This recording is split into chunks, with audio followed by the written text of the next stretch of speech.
Sénégal ziar naa leen màggal naa leen di leen jox seen wàccuwaay ceddo bi dellooti na kër maamam président de la république dàq na Cheikh Omar Diagne ñu bëri def ko polémique pour man jarul polémique lu tax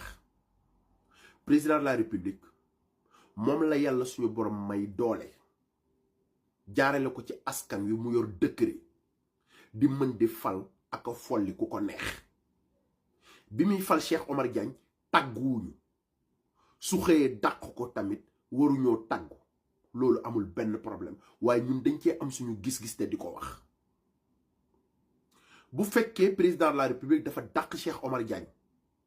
parce que dafa am ay sooxe ay manquement ci liggéey bañ ko dénkoon ca biir palais su boobaa président moom def na li ko war waaye bu fekkee président dafa dàq Cheikh Omar Diagne parce que dafa xalaatam ci benn sujet su boobaa ne leen leer ba leen ni réew mi wóoratul système muut mbaa mott moo fi am système boo xam ne dangay wax li neex buur soo waxul lu neex buur mu dàq la loolu mooy dëgg ak lu ci mën di am man xaw ma yow mii di ma seetaan xamoo ñun ñëpp suñu opinion rek lañu am di ko joxe président nag moo ñu fi digoon ne day protéger lanceur d'alerte yi waaye kuy protéger ay lanceur d'alerte tamit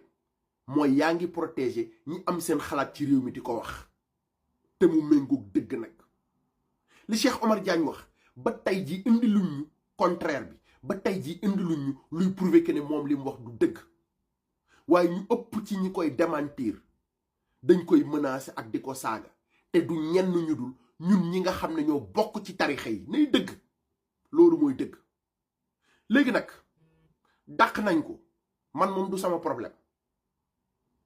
parce que nag damaa jàppee ne ku yor sa décret di fal ak a folli ku la neex loolu moom yow la engagé mais ngalawaay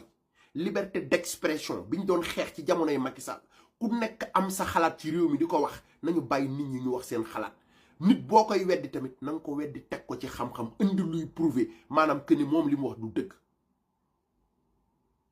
bu dee nag da ngeen koo dàq ci xalaatam jàpp leen ne yéen a ngi gën a doole lobby bi